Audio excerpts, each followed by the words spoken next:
in Wales, at the NATO summit in Wales back in 2014, we decided that within the next decade, all allies would live up to invest at least 2% of GDP in defense.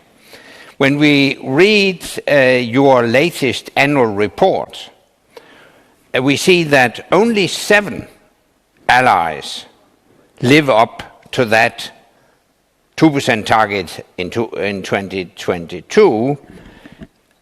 That's very disappointing. So the question is, how would you address this issue in Vilnius? How would you press the allies to actually live up to their commitments from 2014? Well, as you know, Anders, the decision in Wales in 2014 was something that was not easy to reach. You were then Secretary General when that decision was made, and I am very glad that when I came in, we had that decision as a starting point. But of course, it reflected that some allies were very eager to move fast to 2% and beyond, and other allies were very reluctant. So whether it's good or bad, where we are now depends a bit on whether you assess the glass as half full or half empty. The reality is that since 2014, we have come a long way on defense spending, even though I would have very much appreciated NATO allies to have done even more. Because before 2014, allies across Europe and Canada were reducing defense spending. Since 2014, all allies have increased defense spending, some more than others, but all have gone from going down to going up, which is a huge difference. We have more than double the number of allies meeting the 2% target, and even those who are not yet at 2%, they have now plans in place to be there within a few years. For instance, Germany, they're not at 2%, but the increase they have already started to deliver and makes a huge difference because of the size of Germany and because of the 700 billion that has been set aside that enables them to reach 2% soon. Then the challenge was that since there were different views in Wales, the language is a bit. Also the language says that we should aim to move towards 2%, and for some allies they interpreted that as a kind of ceiling we should move towards. I hope that in Vilnius we will be able to agree a much stronger commitment, meaning that we should not refer to 2% as something we aim towards to move towards, but we should have 2% as not the ceiling but the floor, a minimum that all allies should deliver immediately, not within a decade. And if anything, the war in Ukraine has demonstrated for all allies the need to invest more in defense. So I welcome the progress we have made. I want to see even more, and I'm certain that at Vilnius we will have a stronger commitment to investing more in defense. When should they meet that floor? That should be immediately. So instead of having a kind of a decade-long perspective, because 2014 is of course different than 2023. Things have changed. If any, the allies realized in August 2014, when the Wales summit was held, that we lived in a more dangerous world. But it's even more obvious now with the massive aggression by Russia against Ukraine. So again, it's not for me to decide. This text will be negotiated. I will put forward my proposals. I will push hard for allies to agree something which is stronger, referring to 2% as a minimum, and where we don't have a decade long, but it should be something that should reach also as soon as possible, immediately, without waiting more than absolutely necessary. Do you think that 2030 is as soon as possible?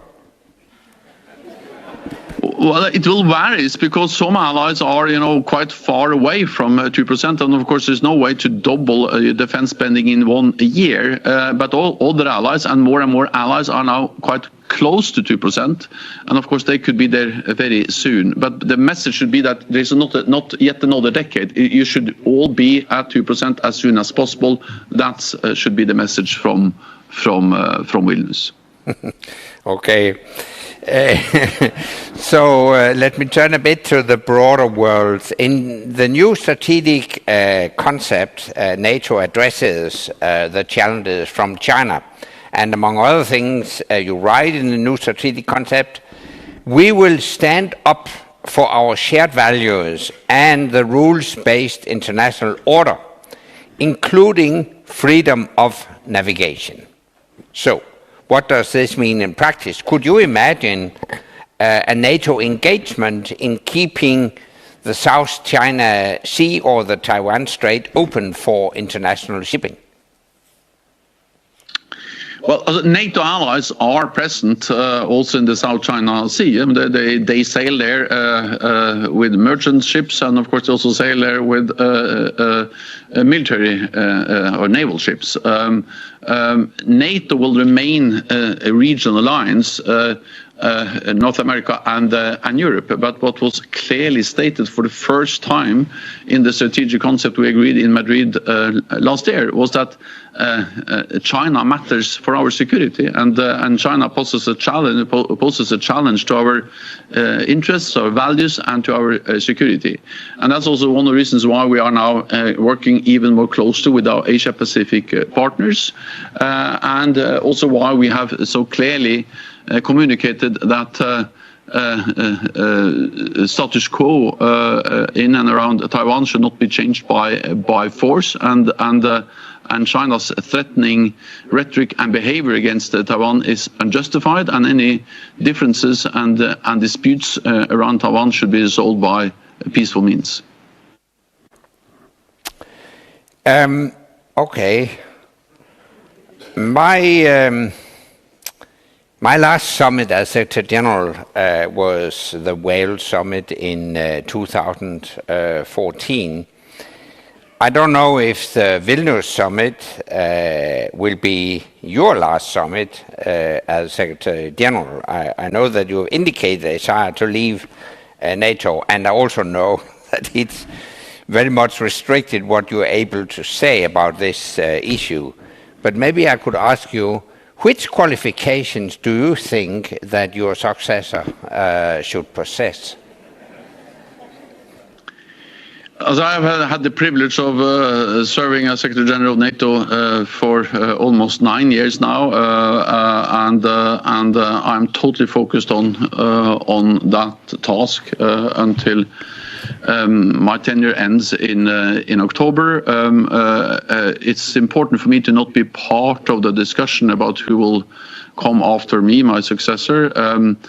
So anything I say about that, qualifications or whatever it is, will just be interpreted as I'm going into discussion I should not be part of. I'm absolutely confident that this alliance of close to 1 billion people, many nations, 31 nations, will be absolutely able to find a great successor following after me.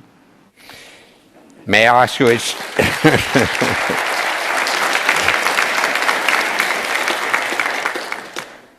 my question and your reply will be between you and me.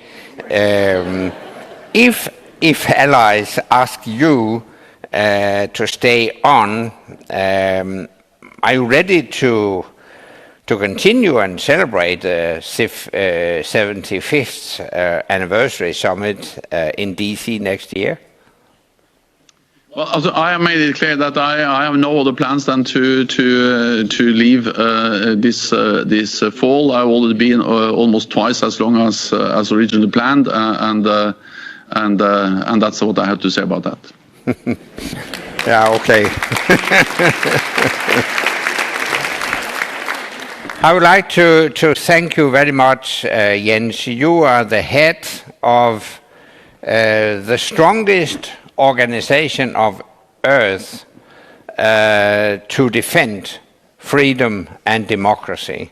So thank you very much for joining us today. I wish you all the best in the run-up to Vilnius and whatever might happen after that. Thank you. Thank you very much, Anders. Great to be with you.